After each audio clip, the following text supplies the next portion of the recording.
for the audio, or you can even watch back. Giving players all the props, or put them on blast. We don't give no hot takes, only talk facts. We're giving all our devotion, riding high on this wave of emotion.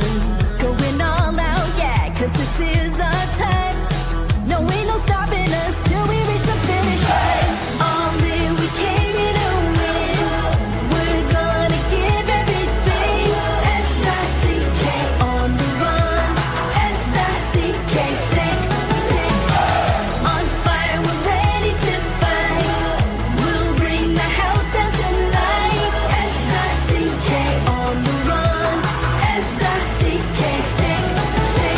Play it on the car ride, play it when you lounge. X and O, you know that we can hold it down. Shout out to my man Sammy, got it off the ground. And to all the listeners tuned in right now, got debates, analysis, and speculation. This is sports talk for the new generation. You know where to find us, got a reputation. Sick podcast, your #1 sports destination. Giving all our devotion, riding high on this wave of emotion. Going all out, yeah, cause this is our time. No, ain't no stopping us till we reach the finish line. All in, we came here to win. We're gonna give everything. S-I-C-K on the run. S-I-C-K, sick. On fire, we're ready to fight. We'll bring the house down tonight. S-I-C-K on the run. S-I-C-K, sick.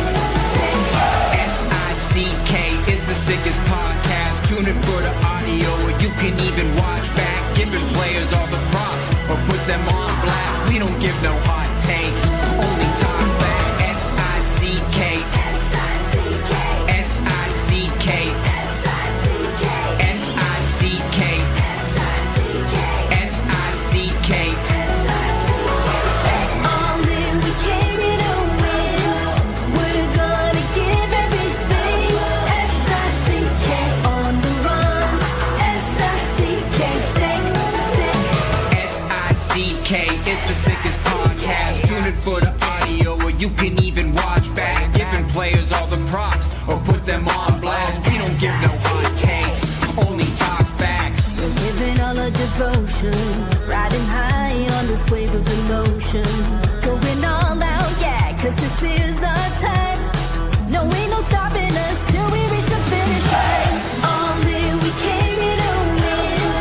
We're gonna give everything. S-I-C-K on the run. S-I-C-K, sick. On fire, we're ready to fight. We'll bring the house down tonight. S-I-C-K on the run. S-I-C-K, sick. Play it on the car ride, play it when you lounge. X and O, you know that we can hold it down. Shout out to my man Sammy, got it off the ground. And to all the listeners tuned in right now, got debates, analysis, and speculation. This is sports talk for the new generation. You know where to find us, got a reputation. Sick podcast, your #1 sports destination. Giving all our devotion, riding high on this wave of emotion. Going all out, yeah, cause this is our time. No, ain't no stopping us till we reach the finish line. All in, we came here to win. We're gonna give everything. S-I-C-K on the run. S-I-C-K, sick. On fire, we're ready to fight. We'll bring the house down tonight. S-I-C-K on the run. S-I-C-K, sick. S-I-C-K is the sickest podcast. Tune in for the audio, or you can even watch back. Giving players all the props, or put them on blast. We don't give no hot takes, only talk back. S-I-C-K, S-I-C-K, S-I-C-K, S-I-C-K, S-I-C-K. Turn up your volume. Because you're about to listen to The Sick Podcast. With Tony Marinaro. 55 seconds left in the penalty, a minute and 27 seconds left in regulation time. Boston 4, Montreal 3. Lafleur coming out rather gingerly on the right side. He gives it into Lemaire, back to Lafleur. Oh! The sickest Montreal Canadiens podcast.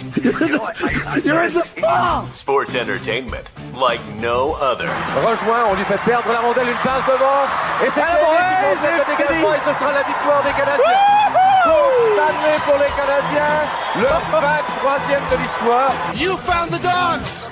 John, you found the dogs! He found the dogs! And all together, they worked a young team to the top. And now, a 24th Stanley Cup banner will hang from the rafters of the famous Forum in Montreal. The Canadiens win the Stanley Cup! Brought to you by Energy Transportation Group. Driven to be different. La Vida TV. Embrace your true nature.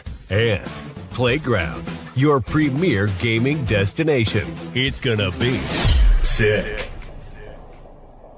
Marinaro, the Sick Podcast on this Thursday, August 7th. Thanks for watching on YouTube, on Facebook, and on Twitter, and listening to us on all social media platforms.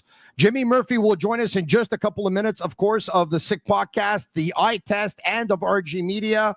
It was yesterday on RG Media that Jimmy wrote an article talking about the Montreal Canadiens' interest in Mason McTavish. I know it's been going on. There's been some talk now for a couple of months. Canadiens are still looking for that second-line centerman, of course, and Mason McTavish is one, and he's a good one with the Anaheim Ducks. The big question is, why would they want to trade him? Jimmy's going to try and tackle some of those questions. He'll talk to you about the teams that are interested in Mason McTavish and the team that's a front runner, if there is one, and where the Montreal Canadiens stand in all of this. Tonight's podcast is brought to you in part by Fruiterie de l'Art, a family-run business, a mainstay in the LaSalle community since 1995. Proud to continue offering the same fresh foods and flavors they have for the past 30 years. From fresh fruits and produce delivered daily to an ever-expanding assortment of deli meats, cheeses, and sandwiches, you'll find personalized service and friendly faces that make you feel like family.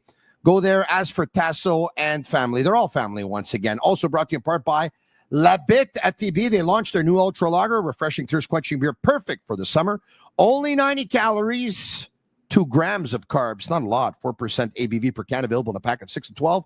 And grocery stores all around the province of Quebec. It's ultra light, ultra refreshing. Also, Winning Wednesday is the ultimate midweek experience for players aged 50 and up.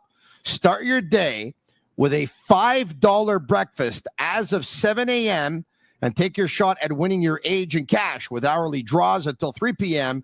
Don't forget to claim your free play available until 10 p.m. Wednesdays were made for winning, only at Playground. Without further ado, Jimmy Murphy, what's going on? What's going on, Tony? Happy almost weekend. Hey, I love that background. That's absolutely unbelievable. Is that a green screen or what? Yeah, it is a green screen, my friend. I was going to go outside and show you the nice backyard I got now, my new place here. Okay, nice. The neighbors and my landlord and some friends, they're all out there having a good time, so I didn't want to bother them. Okay, no, I got that. Listen, the green screen is absolutely unbelievable, really. I guess there was a green screen, though, because the back of your shirt and your neck is like going like this. Yeah, I'm doing that little, almost like I got some extra mullet going on there. So I got it. All right, okay. Hey, listen. You wrote about Mason McTavish yesterday. If we can bring up your tweet, I gather some interesting intel on the situation with Ducks restricted free agent Mason McTavish, that the Montreal Canadiens and, of course, Detroit Red Wings fans and Flyers fans. I think the Flyers are the other team that's interested. No, correct? It's actually that hashtag's the Carolina Hurricanes. Oh, Carolina Hurricanes. Thank you very much for that. Fans will be interested in more in my latest for the RG Media, and your part of your article. Once again, you talked about the Detroit Red Wings are one team showing serious interest. We'll get to that. The history between the GMs. We'll get to that. McTavish has found his name in the rumor offseason mill. The Canadiens and Carolina Hurricanes also keeping tabs on him. All right, okay. Where do we stand here? I'm going to ask you the question. We touched on it briefly with Brian Wild yesterday. Okay. That I think everyone is asking. I can understand every team wanting Mason McTavish as their number 2 centerman. Explain to me why you believe the Ducks want to trade this guy. I don't think by any means they want to, Tony, but I think they're approaching a pressure point, which would be training camp, where they are starting to kind of open our eyes a bit to what options are out there, so to speak. They're like, when people see that teams are interested, they always say, oh, okay, that means that player's being shopped. He's not being shopped by any means. Are they taking calls? Are they keeping their options open? Are they entertaining, any offers, which I didn't have too much specifics, but I had an NHL executive who works with a team now that has been in on Mason McTavish on what Pat Verbeek wants.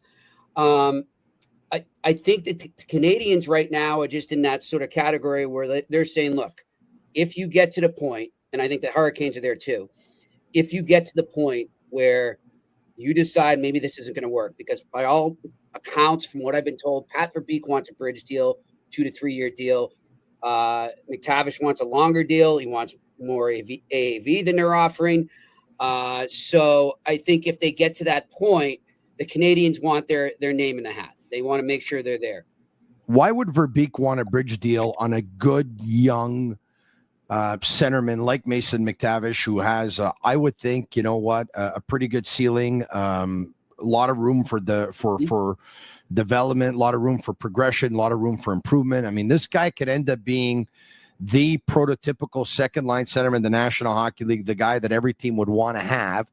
Why would he be more interested in a bridge? Is it because the number that's being thrown out there by McTavish's representatives on a long-term deal is a number that scares him off? Or I think it's a combination just of the term and the numbers, Tony, from what I'm hearing. And, ironically, as I said, Detroit is a team that might be able to put together a great ad, and we'll get to that. But, you got to remember, Verbeek worked with Steve Yzerman. Steve Yzerman's trademark, as he was GM in Tampa Bay, he'd make players prove themselves. He liked to do those bridge deals. You're taking a risk there, as our good friend Pierre Maguire always warns, as he did way back with PK Subban when he was with the Canadiens. Yeah. You're taking a risk, but that's just his MO, and that's what he wants to do. He wants to be able to build a sustainable contender. He doesn't want to get too locked into, 1 to 2, 3 max players really long term, and then be stuck later on if he's on the brink of maybe getting that one guy that he needs to get them over the top and win a cup or compete for it. So they want to take the next step. They're looking to make the playoffs this year. Obviously, they bring in Joel Quenneville there, but I think he's trying to maintain his style of management and hockey operations, and so he's not budging from what I'm told. But as I said, I think we're getting towards, you'd say, in the next 3 to 4 weeks, that pressure point of training camp arriving. And you know what? The Detroit Red Wings would make a lot of sense, not only because Verbeek used to be an assistant to Steve Yzerman with the Red Wings, but also because behind Dylan Larkin, they have Marco Kasper, right? And Mason McTavish right now is an upgrade on Marco Kasper. Mason McTavish would be great to back up Dylan Larkin. That 1-2-3 punch. Yeah. That you would go be really Larkin, good. McTavish, Kasper right down the middle there. And then, if you still keep Comfer, I have a feeling maybe he would be a cap casualty if that deal was to happen. But if he's still around, I mean, they've got tons of options they can put in the 4 slot there, but that's a hell of a 1-2-3 punch. And, you figure McTavish goes into the 2C, Kasper into the 3 right now. They're going to have that for a while. I mean, those are guys that you would think if McTavish is coming there, he's going to lock them up long term. So they'd be in prime position to finally get into the playoffs for the first time, Tony, and you forget this sometimes, since they were in Joe Louis Arena. And that was back in 2015, 2016. They have not made the playoffs since 2016. They have not played a playoff game in Little Caesars Arena. I don't care how much of a legend Steve Yzerman is. I've been told by multiple sources that the pressure is on him right now. This has to be it. He's had more than enough time to get them over that hump. And I know they've been poking around and they've been right on the precipice of it. But this is a big year for Steve Yzerman in terms of taking that next step. Steve Yzerman did a lot of the groundwork when the Tampa Bay Lightning eventually won a couple of Stanley Cups and they went to 3 Stanley Cup finals. He deserves a lot of credit for the work that he did in Tampa. Truth be told, you're right, talking about him as he was a former superstar in the National Hockey League as a player. He hasn't passed the test with the Detroit Red Wings just yet. Nope. Not only with their results or lack thereof, but you talk to agents, you talk to players, the communication skills, some of the relationships. It's not all great what you hear. It's not all great. But let's take a look at the Detroit Red Wings now, okay? Because they're not going to offer Dylan Larkin for Mason McTavish. It defeats the purpose of trying to get a second-line centerman if you're going to trade your first-line centerman. Exactly. Not to mention Dylan Larkin is in year 3 of 8 of a deal that pays him $8.7 million per season. Yep. You're not going to give up winger Lucas Raymond. Correct me if I'm wrong. You're not going to give up stud defenseman Mort Seider. The Brinkat, I don't think, will cut it.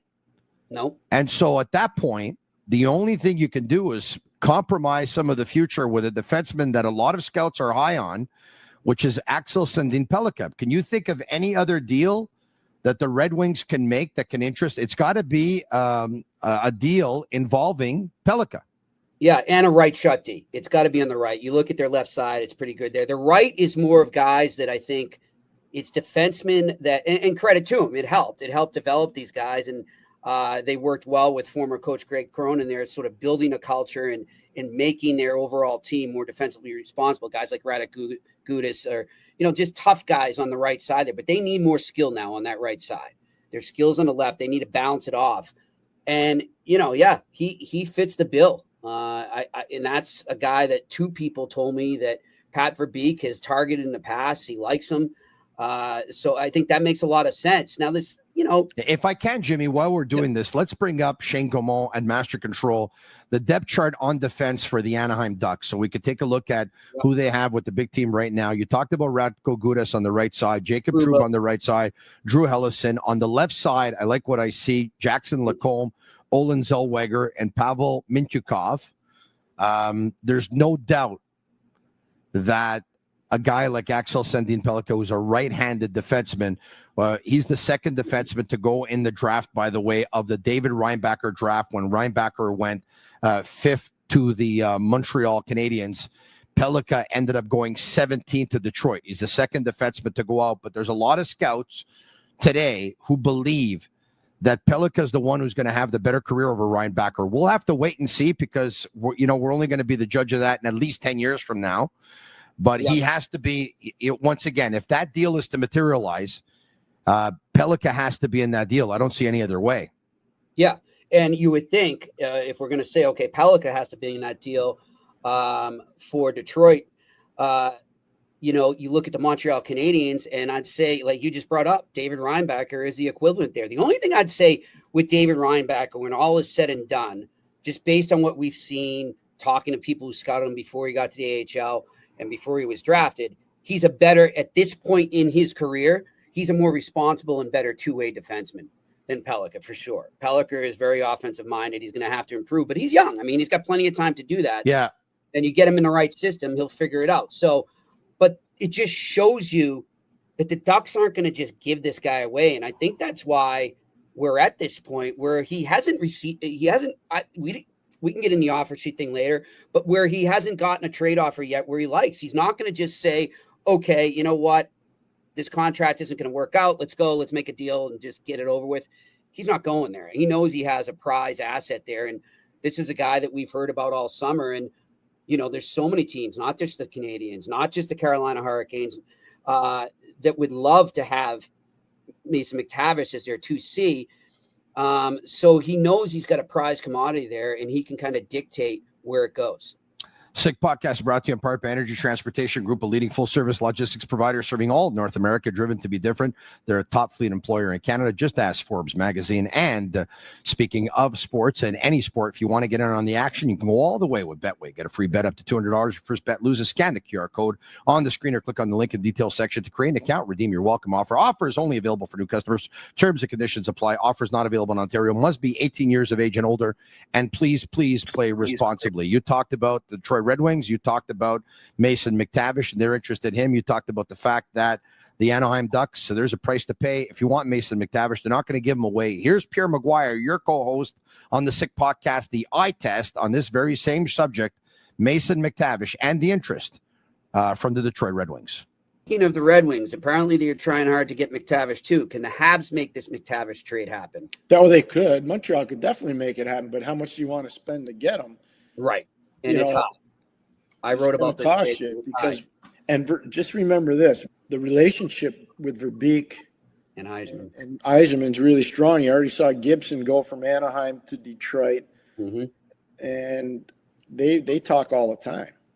Verbeek and Yzerman talk all the time. So could something like that happen? Yeah, for sure it could. Absolutely. Yeah. But you're not getting that guy for free. Like, no. Whatever you do, you're just not paying years of contract and money. You're paying assets, real assets to get that player. And Pierce, something I want, because I wrote about this, and then like fans. On that note, let's bring up the depth chart for the Anaheim Ducks at the forward position. All right. So here you have it. You have Leo Carlsson with Alex Killorn on his right and Cutter Gauthier on his left. Mason McTavish centering the second line with Troy Terry on the right, Chris Kreider on the left. You have Ryan Strome with Michael Granlund on the right and Frank Vetrano on the left.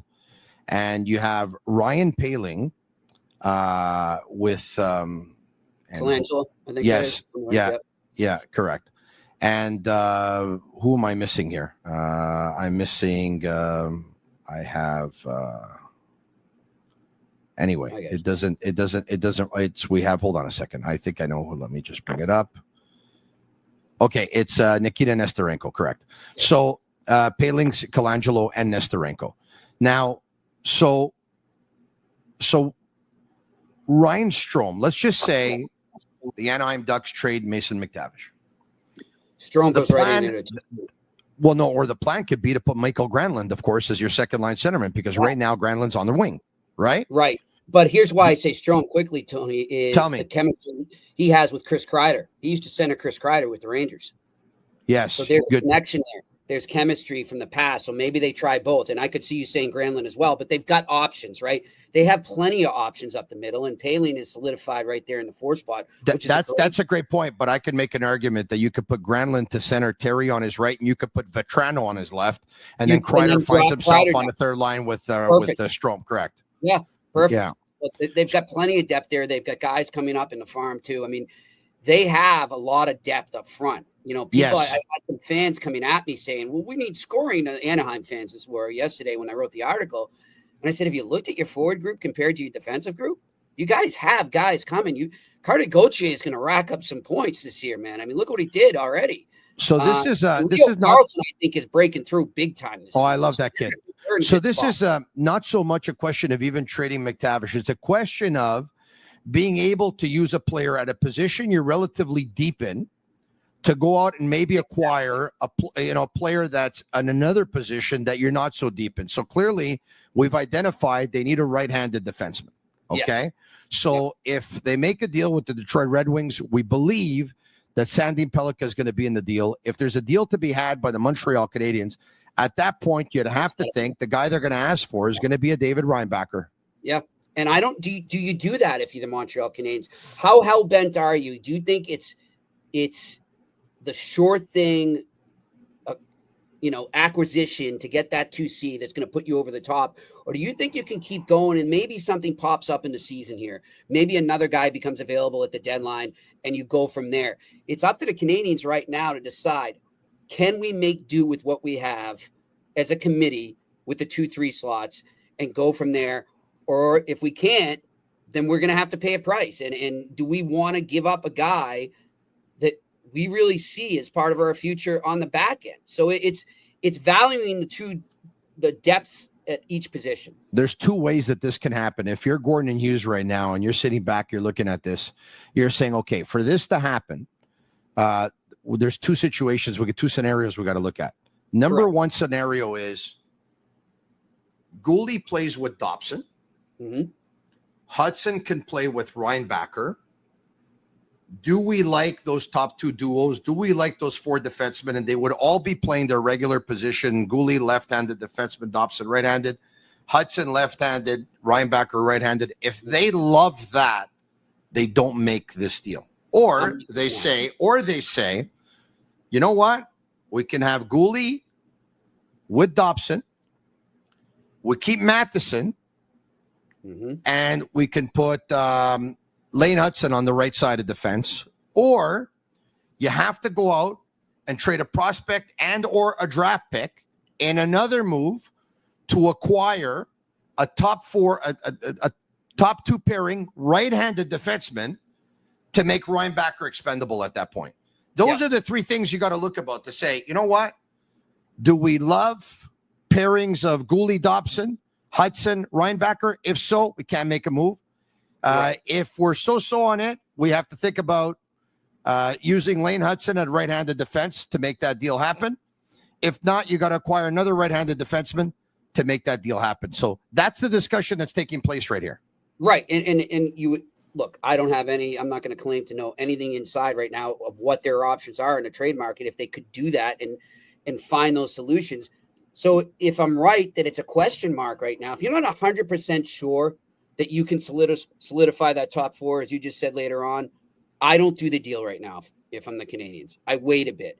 And, they've got that Crave show that just came out, Tony. I haven't seen it yet, but I saw the video that the Canadiens posted last night on their Twitter handle, X, whatever you want to call it.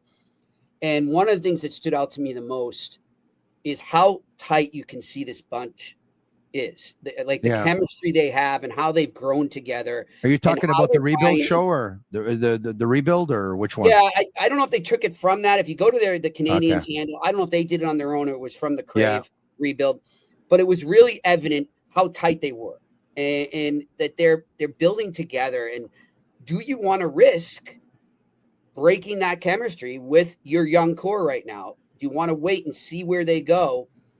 And if the chemistry sticks and then the skill gets better and the development gets better, then you made the right decision. So I think it's a big question mark for the Canadiens, but when all is said and done, I don't know if I do Reinbacher. I'm not sure yet. All right. Okay. Actually, I'm going to your Twitter account right now because I think you tweeted something about the Canadiens. Yeah. Okay. It's the new, it's the mini movie that they did. Okay. I got it. Yeah. No, you're right. They are tight. Look, I'm going to tell you this. I've been covering this team, since 2002. And one of the things players love to tell you every year, love the locker room. Locker room's tight, this, that. But they used to tell us when the locker room wasn't great. Of course, you remember some of those stories about the captain and the other guy wanted to be the captain or this and that, the cliques in the locker room and all that stuff. And we as members of the media, we knew when the locker room was tight and we knew when the locker room wasn't tight, even though we weren't in that locker room. Yeah. This is the best locker room they've had. There was a concern when they acquired Laine that he might not have fit into the culture. But no, they haven't skipped a beat. And we'll see if Laine will be part of it long term.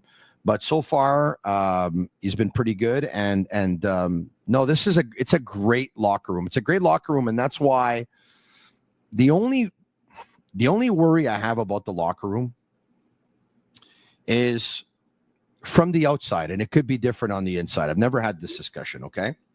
Yep. From the outside, it looked like at one point, even though the Suzuki contract was given by Marc Bergevin, that Gorton and Hughes wanted other contracts to be under Suzuki. Mm-hmm. Caulfield under Suzuki, Slavkovsky under Suzuki.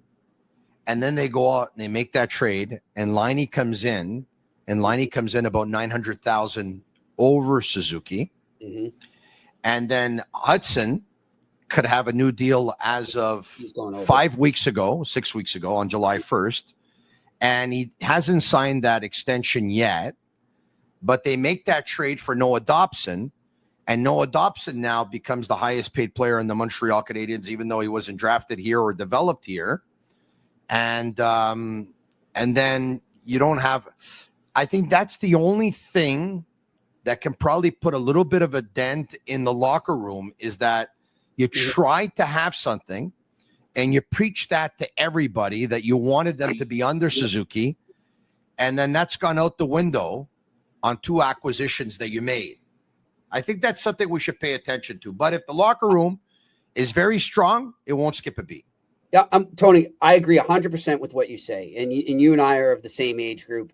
And we saw a lot of teams even before the cap, right? Even when there was no salary cap, run it like Hughes and Gorton want to, where you have this one designated guy, he's the bar, and just for you keep it all on an even playing field as much as you can, but you don't go above that.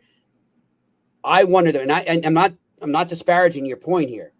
I'm just wondering if we're in a different generation now where the player looks at it and says, I know these guys want to keep, let's just say the players, let's say it's Suzuki, right? And he looks at it and he says, look, I know they want to keep everyone below me, and I appreciate that, but we're in a whole different world now. The cap's going up dramatically in the next 3 years. There's no way they were going to be able to do that. That's just the reality of it. And it's not a slight on Suzuki, or it's not a slight on anyone else who might have been making more than the two guys you mentioned. It's just the reality of the game. And furthermore, you know, a young guy like Suzuki knows he's got another contract coming. He can parlay that into the highest contract again. You never know. He's young enough where he can do that. So I'm from your culture. I'm from your generation, but I wonder if the new generation looks at it differently than us. You're surprised that Hudson hasn't been extended, or you think they're just they're going to wait till next year? I don't know when they do it, but I think it's in their back pocket, and Hudson knows that. The team knows it. It's just understood. I think they said, look, we need to take that next step. We just took a giant step last year. We need to keep going up right now. Let us figure that out. But don't you worry. You're going to get treated well. Yeah.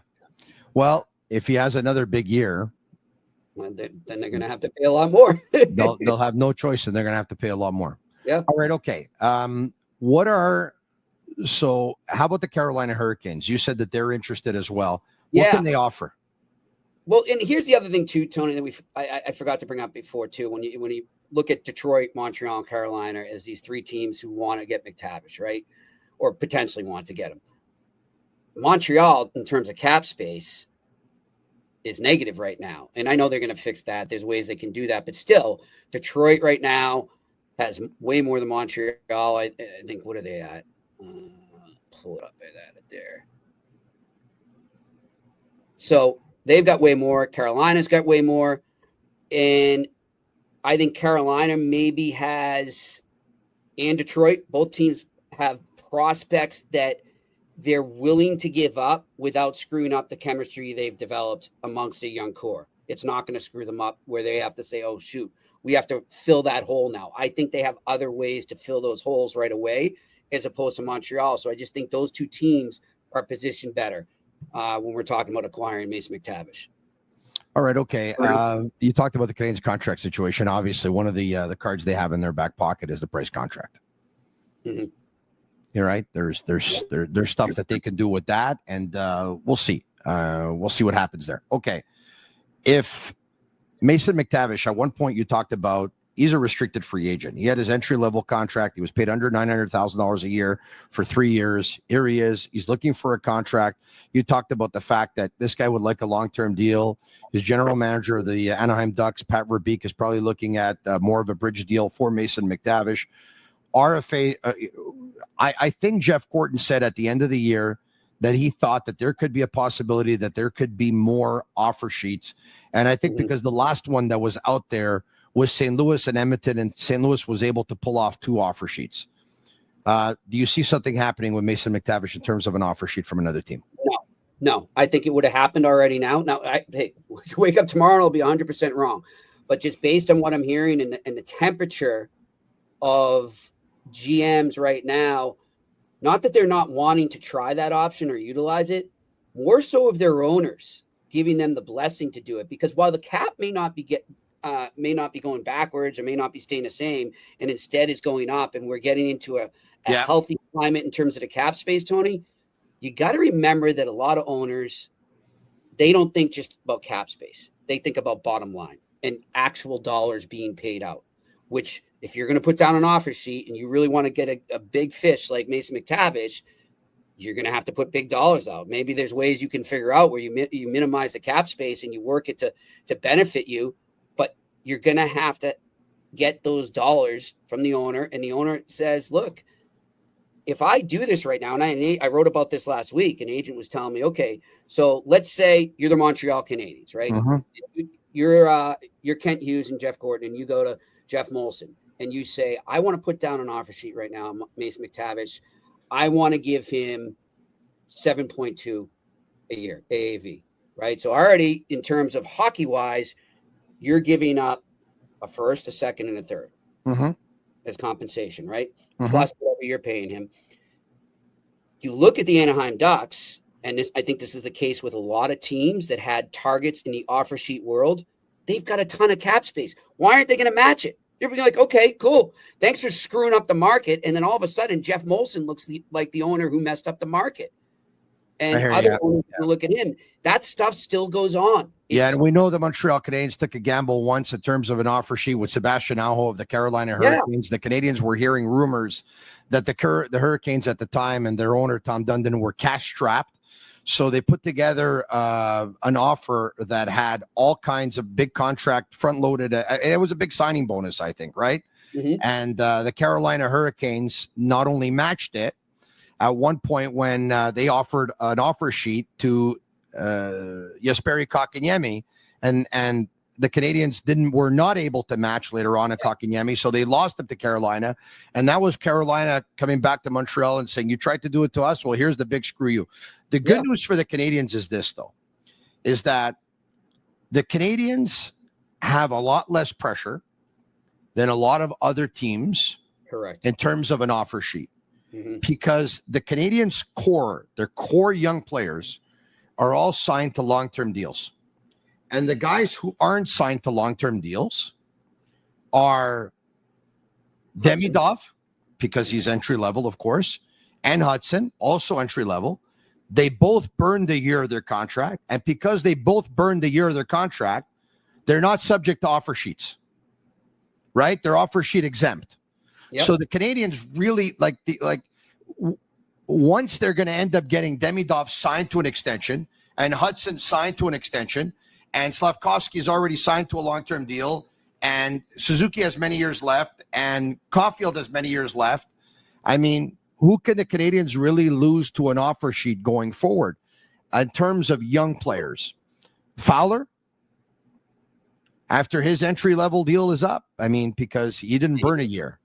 Yeah, so maybe they're in a good situation. The Canadiens, like, if they don't have to be nervous about, oh my God, if we can't pull it off and the other team matches, they're going to try and burn us going forward.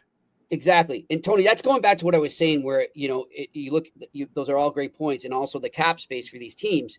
The reason St. Louis was able, and I credit my co-host Pierre McGuire in the eye test. The reason St. Louis was able to pull that off last year was just Edmonton, for some unknown reason, said, "Oh, we're going to go out and sign Arvidsson and Jeff Skinner and paint ourselves into a corner with guys we really don't need, veteran guys at the end of their career." And I won't even get into what I think of Jeff Skinner, but like it just didn't make sense. And St. Louis is like, "Hello." These guys, they have no choice right now. Without knowing this, I think Chicago assumed that their two other players were not going to get offer sheeted. Yep. Because I think if you would have told them, hey, listen, they're going to get offer sheeted, I don't think there's any way, and they're going out and signing those guys. So you're right. You're right. Yep. That was a miscalculation. That was a bad move. And how many of those are we going to have right now? And especially considering, as I said before, a lot of the big target RFAs that were offer sheet eligible were on teams that weren't up against the cap. So like they're going to match it. So what's the point? You just screw up the market if you do that. So I think that's why we didn't see, going back to your original question, that's why we didn't see all these offer sheets. In ending, whether, let's just say McTavish is moved and he's not moved to the Montreal Canadiens, or he isn't moved. Right. If the Canadiens are looking for a second line centerman, try to give me a name, if you can try to give me a name that could be a possibility that probably isn't getting a lot of press right now and not too many people are talking about. Is there somebody that comes to mind to say whether, and you don't have to have this on good information. It's kind of like, just give me a guess. Okay. So I got one, and it would be more of a kind of a short-term solution type player. It's not going to be, a young up and coming player that's broken through and is going to break through even more like McTavish. Are you going to say Kadri? Nope. I'm going to even, Malkin? I'm going to work two rival markets right now, Tony. How about Pavel Zacha of the Boston Bruins? Well, so hold on a second. I like Zacha a lot. Now, I don't know if he's a real good center. That's the one question mark I have. Is he better on the wing? Okay, well, you know what? I wouldn't be surprised if going into the season, that Elias Lindholm and Casey Middlestat will be your top two centers. and Zacha would play on the wing. I wouldn't be surprised. Like, I wouldn't be surprised, by the way, if Lindholm is one and Zacha's one and Middlestat's another. I wouldn't be surprised about that. And then maybe Sean. You're exactly right. Okay, maybe Sean Corrali's the other. But why would the Bruins like Zacha's a good player? I'm not going to tell you he's a great player, but he's a good player at a contract. If I'm not mistaken, it's something like 4.7, right? 4.7. He's going in a third year, 4-year contract. Correct. 2 years left at 4.7 million. Okay. Yep. Why would you want to trade a guy like that? A guy who can play center and wing, 2 years left in the prime of his career at 4.7 per season. Why would you want to trade a guy like that, Jimmy? I wouldn't want to trade him, but I wonder, just based on what the Bruins did at the trade deadline versus what they're trying to tell their fans they're doing, and what they did over the summer in free agency versus what they're trying to tell their fans doing. They say to the fans, we're trying to win a Stanley Cup. Cam Neely's words, quote unquote, we don't want to just make the playoffs. We want to make a deep run. Has anything they've done since the trade deadline tell you that they're a team that's capable of making a deep run? No, but then again. So what's really going on is maybe they just want to be in the mix, and Zacha's a guy that I think you can afford to lose. And if maybe you get a good pick or a good prospect for him, you continue to get younger, you continue to build through the future, and yet you haven't really changed up the dynamic. He wasn't a set in stone center, as we said. They're going to do a committee. He can play wing, he can play center. Yeah. I don't think it alters where they are and what they're doing as much as maybe it could help the Canadiens and what they're doing. I hear you. It would also be two teams, though, that are not only in the same conference, but like you said, in the same division, arch rivals, who are both going to go into the season with the goal of making the playoffs. That will be their number one objective. Seeing the two teams trade, I don't know. Do you remember the last time they traded with each other? Well, the last time was recently at this draft, right? 2 picks. But in terms of players, it was 2001, if I'm not correct. Patrick Traverse for Eric Weinrich. Exactly. There you go. I remember that very well. And I will say, Tony, before we move on from Zach, I just want to say, too, I did reach out to his agent and said, look, I've heard some things. Is he out there? Is he not? What's going on with it? He says, look, I think it's just rumors at this point. So I should put that out there. Okay. That's why I said I want to stress this is a hypothetical on my part. It is not concrete information. You know what? I think if the Canadiens could get a guy like Zach in a deal, it all depends, of course, on what the price to pay to give up is. But I think he would be an upgrade on what they have in-house. Yep. As a second-line centerman, of course. And he's not a guy that you have to commit to long-term, right? You get him for 2 more seasons, and then you go and you get that young stud up the middle, whether it's internal or whether it's external. Not only that, you have him for 2 years, and 3 years from now, Michael Hage might be ready. You might not have you might not have to go out and get that young stud. Jimmy Murphy, thanks so much for doing this, man. Awesome stuff as usual. Jimmy Murphy of the Sick Podcast, the Eye Test with Pierre McGuire, and of RG Media. Talk to you soon. Cheers, mate. All right, there you have it. Special thanks to Betway. Special thanks to Fruiterie the Lard. Special thanks to Bittt Tibi. Special thanks to Playground, and special thanks to Energy Transportation Group. Those are our elite sponsors, and we thank them very much. If you like the podcast tonight, leave us a 5-star review. It's our way of feeling the love. For Shane Gaumont and Master Control, it's a Sick Podcast. Have a great night, everyone. I'm Marinaro. And that's a wrap. Hope you don't miss us too much until next time. Follow the Sick Podcast with Tony Marinaro on YouTube, Instagram, Facebook, Google Play, and Apple Podcasts. The Sick Podcast is brought to you by Energy Transportation Group. Driven to be different. La Vida TB. Embrace your true nature. And Playground, your premier gaming destination.